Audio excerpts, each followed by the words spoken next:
Scan से पता चलता है कि हल्की शक्ल के अंदर 3 अलग-अलग चपटी सतहें मौजूद हैं, जो हल के अंदरूनी हिस्से की चौड़ाई में फैली हुई है।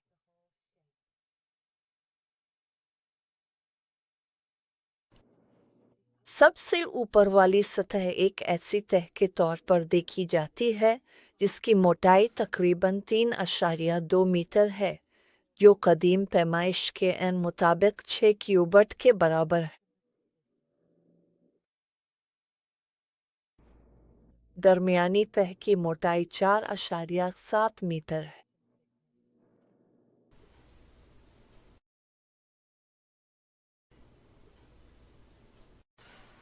सबसे निचले देक की फर्श से छत तक ऊंचाई 7.8 मीटर है, जो बिल्कुल 15 कदीम क्यूबट के बराबर है। जहाज की वस्ती लकीर के साथ स्कैन्स ने एक इलाका दिखाया है जहां मुज़ाहमत ज़्यादा है, जो मुमकिना तौर पर एक खला है।